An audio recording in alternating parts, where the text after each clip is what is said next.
Yan, Jero. 200.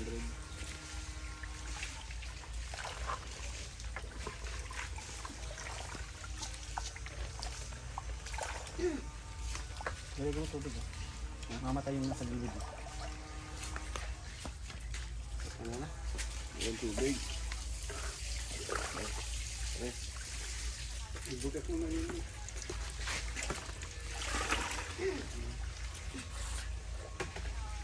Kanina pang anong tubig.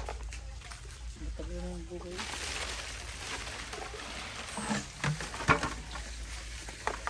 Tubig.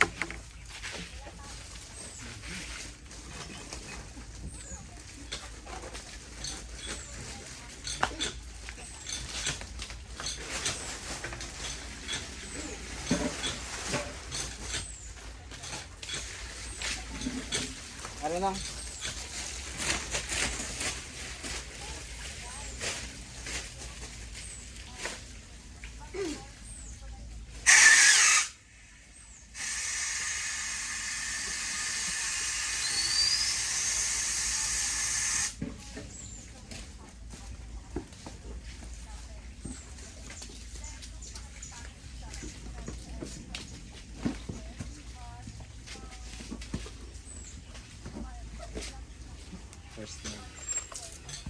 First draft na ismo siguro na gano'n sa kang mundo na magtatapos ang November.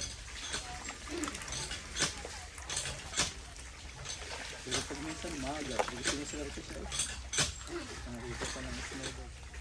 Gano'n sir karami ang inilalagay nyo kada araw ng probiotics? Gano'n ba? Isang timbalang Ilang, ganong karaming takal sir? Isang, gano'n ba kalaki yung timba? Ganito pataas lang yun eh. Isang gano'n. Ay, molasses? Yung molasses, tsaka yung probiotics na halo. Gano'n karaming probiotics na? Yung microorganism na nilalagay? Sa isang drum siguro ganun kataas, mga 1/4 na kutsarita. Madami na yun sir. Halos isang lingguhan naman yun na kasi naka-aerator siya doon. Kuha lang ako ng kuha ng Okay. Akala ko nilalaki. Ay, hindi. Kino-cultured ko na siya ng Ay, araw-araw naglalagay kaya? hindi, pag naubos yung kino-cultured ko na yun, saka lang ulit ako magtitimpla ng panibago. Hindi, ibig sabihin yung pagkuha nyo gayon. Magbabawas muna ako ng tubig, tapos saka ako lalagyan. Tama. Yan ang sungay. Yung bioplac na yan. Tsaka ras.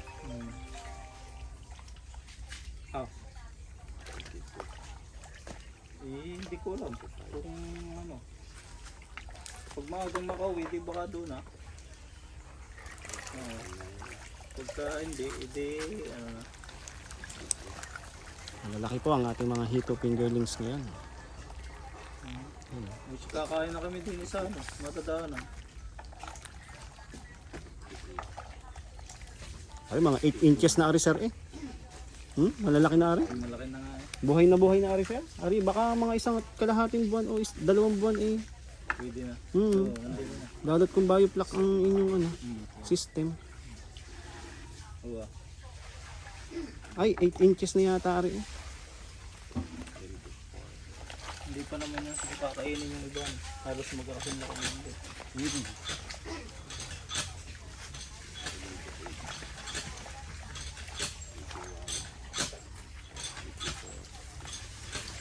Naghahanap ako dati ng gano'n yung palayan na pwedeng hukayin.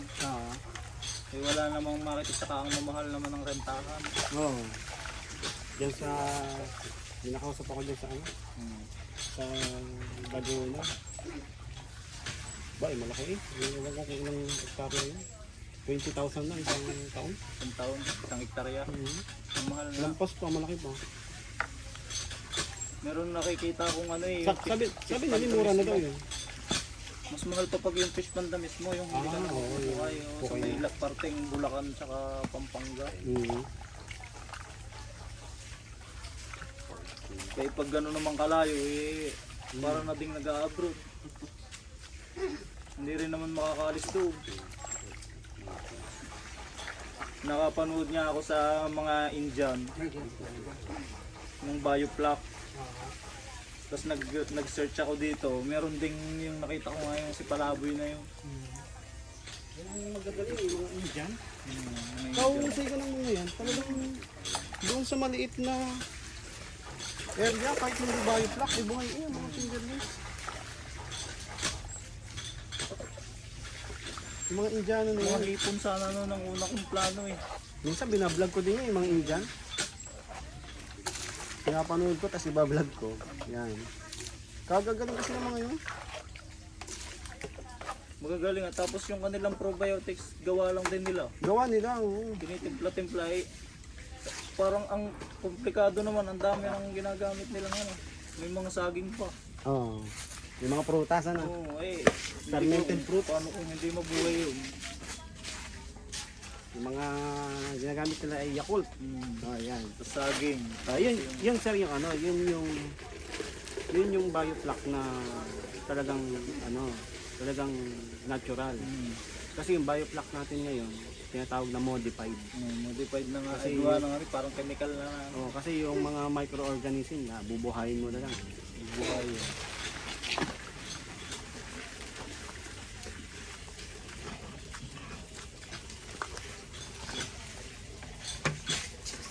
Yung iba pang nagbablog na yung Indian, hindi naman English, kaya hindi ang hirap din maintindihan.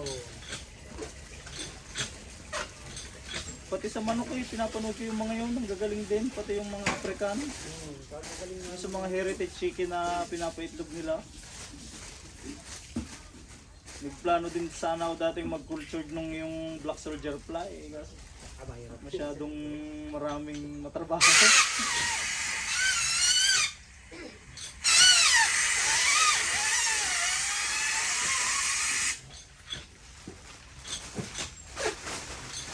Papakain ko sana sa manok tsaka sa ganyan eh. Masyadong matrabaho. Ang ano sir, ang subukan nyo, yung super worm. Super warm. Nakita nyo naging vlog ko doon. Oo, nakapanood ko nga yun. Ay, mabilis dumami yun. Meron ka pa ngayon? So ngayon sir, wala nga yung super worm. Kung may nagtarantula ng kuya, nagigay ng aming pakain sa tarantula. Oh, yan, tarantula. Awana, yan, mga Bilis yung flower ball. Ito nga sa ano eh, sa mga tindahan ng patoka, may nakikita ko nagtitinda ng gano'n. Kinakain din ng tao eh, nakita ko sa ano, piniprito, inaadobo. Yung super worm sa Bali yung padamihin yan. oh, madali. Mabilis dumami. Pag malalaki, ba't malalaki, bubukod mo ng tigil-tigisa. Nagdalaga ka na rin. Oo, nung abang tigil-tigisa. Nagpapalit, nagiging parang kuwan, parang salagubang, pag naging salagubang. Papatang mo lang sa Quaker Oats. Tapos yun, lugon din lang. May konti pa ako dyan, siguro mga 100 na lang. May ano ko pa, hybrid. Hybrid pa. So kain namin ako yung tubig dati sa tarantula. Magkano na ang benta dati, piso-piso isang gano'n eh. Oo. Nung may alaga akong arwana, piso ang bili ko nata sa isang. Ito pa rin yun. Piso pa rin. Tarakan. Kulang-kulang 9,000 eh, kasama na yung shipping. Sa ano ko din nabili yan, yung vlogger na taga Nueva Ecija. Ay, Nueva Ecija, Kabanatuan. Ilang steel mash yung ginamit mo? Mating. Yung ano, 4. 4. Parang nasa 14,000 ng lahat yun. Tapos ang ginamit ko lang na pang ano, pang gilid na yung ano, yung maliit lang na bakal. Yung ano yung size na ano, size 12 yata. 12 lang. Yung madaling balok. Pagkakasmat masyadong malaki, mahirap balok. Yung pambilog, ano, pang suporta. Mga 6 yata nun. Gawa ng taas, gitna, at saka baba. Ano yung sir, ano yung brand ng tolda niyo? Hindi ko alam kung ano kasi buo na yun eh. Yung in-order sa kanya. Kung Maruyama sana ang ginamit dyan, makapal. Makapal naman siya. Yun, yung kagaya ng akin din. Talagang nakaano siya eh. Yes, Naka-design talaga siya na yung bilog na. Galing China din yata yung order nila. Makapal naman. Tsaka hindi siya tahi, parang ano, dikit. Dikit. Yun, nagpagawa ako ng ganyan na Maruyama. Yung pinagtahian, nalabas yung tubig. Oo.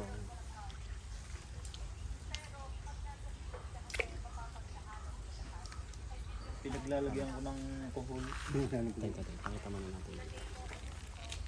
Ayan, oh. Malalaki po yan. 20. Ayan na.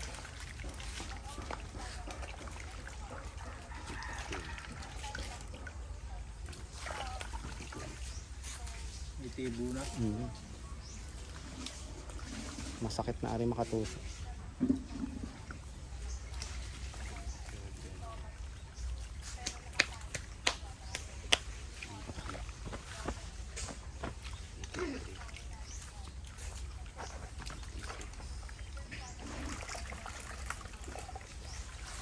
Hindi naman nakakalagnat yung tibo niya. Oo, sir. Nadali din ako nung lipat ako, hindi naman na Ang nakakalagnat yung mga native. Tagalog. Masakit yun. Talagang matigas yun. Pag sa ilog ka, sa natapakan mo yun. Lagnat.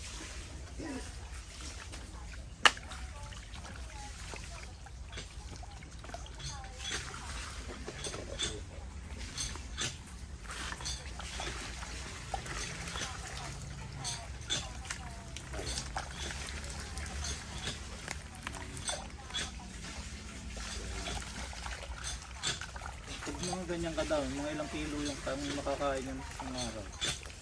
Sir, ay pinakakain ko ngayon. Kulang ang 1 kilo sa isang araw. Kulang isang kilo. Malakas na rin.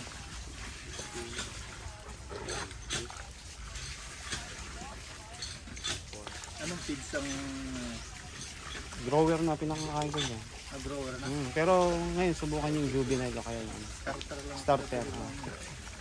Kasi yung grower na sinasabi doon sa palengke, actually parang hindi naman grower kasi ang liliit eh. Parang starter lang. Hindi ko mga nalingkoma eh, ang liliit din eh. Mga mga 2 mm lang ang size eh. Hindi naman yata yun kahit hindi yun, basta ka siya sa bibig eh. Basta kasya sa bibig. Wag lang yung sobrang lalaki. Minsan yung mga malalaki na parang dog food na. Hindi naman. Ayun. Yung anong brand galing? Grower daw sa kanila yun. Yung ganung brand. Lingkoma yung nabibili ko lang sa lipa eh. Wala naman ibang mabili. Meron Ang dong hirap pang humanap ng starter. Grower lang yung ano. meron dong ano, Jetstar, sir. Jet Star meron.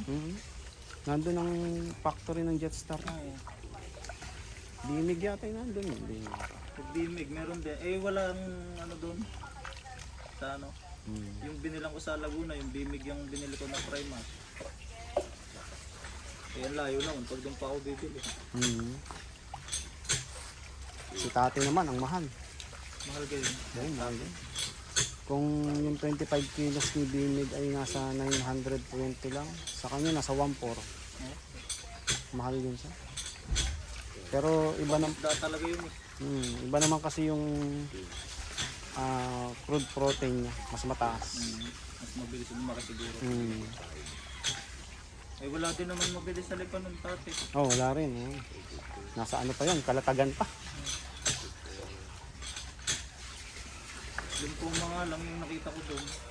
Problemado pa ako nung mahirap makahanap ng buti may nakita akong nagtitinda isang store lang sa lipa. Lymphoma nga yung ano.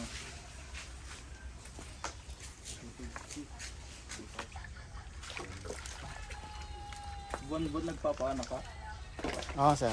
Depende kung may space pa. Pag wala ng space, tigil mo na. Pero depende rin, sir, kung may breeder. Yan, depende rin kung Nauubos din? minsan kasi may mga reject na breeder.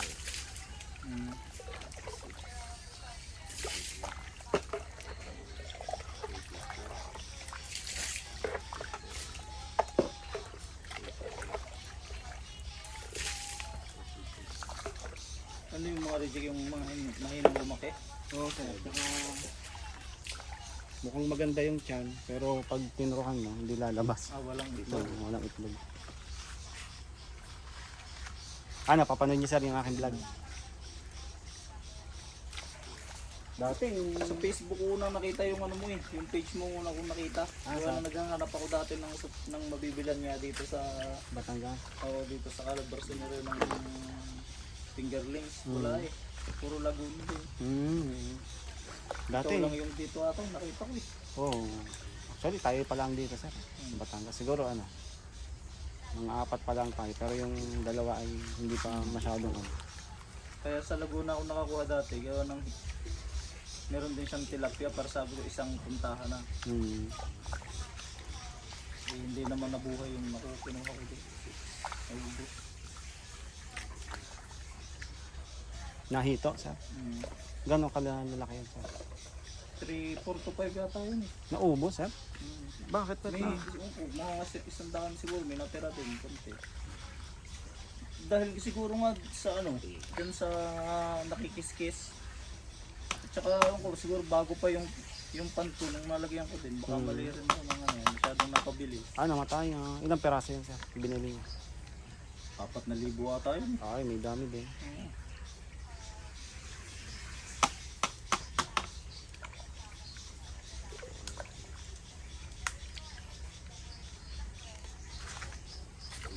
Nagano eh.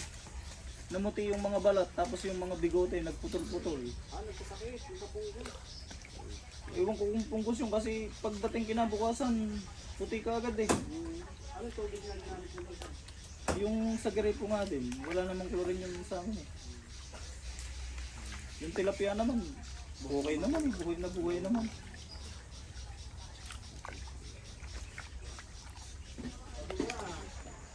May problema yung binigay sa inyo ng isda. Wala sa kondisyon. Iwan ko.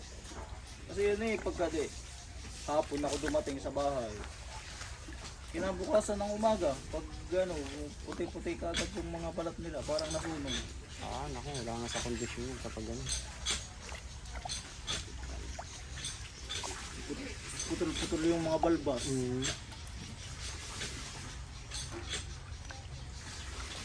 Saan galing yan sir? Sa earth pond?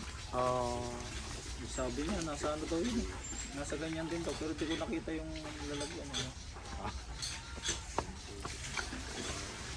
Baka mga ahente sir ang Hindi, mapagbili. meron din silang, ewan ko kung sa hito ahente sila, pero meron silang ganyan eh, sa tilapia.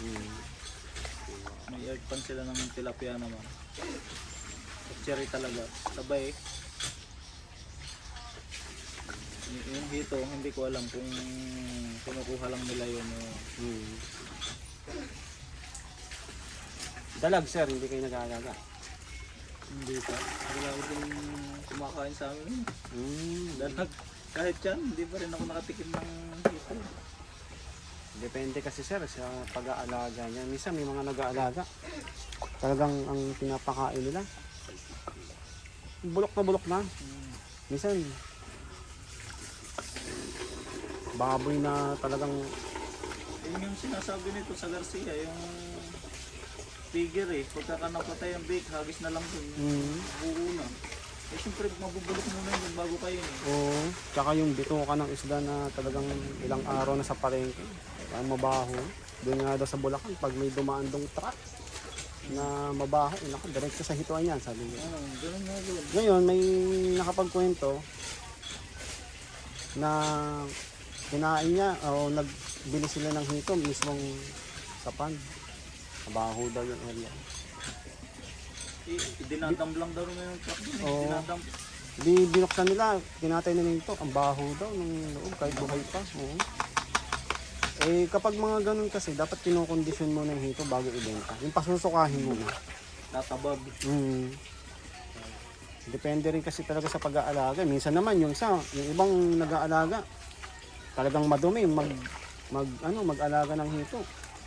Yung manuka nasa taas, yung isdaan nasa ilalim. Mabaho. Pwede mamatay yun doon. Eh siyempre ang baho na ng tubig no. Hindi, kapag yung mga hito naman ay gayon, na sanay na sa ganung environment, Hindi na basta. buhay naman sila. Hindi sila basta-basta namamatay. Samantalang yung sa akin eh, Yung nilipat ko sa IBC tank ngayon yan eh, pag naamoy ko medyo malasa-lasa, tanggal ko agad. Tanggal ng kagad. Ayoko nang may maamoy akong kunting ano, baho. Mm. Pero yung sa tilapia wala naman, yung nasa tubo lang na ano, yung araw-araw kaya na tinatanggal ko, yung nakatigil sa tubo, Mm. parang nabubulok yung tubo. Mm. Yun lang itatapon.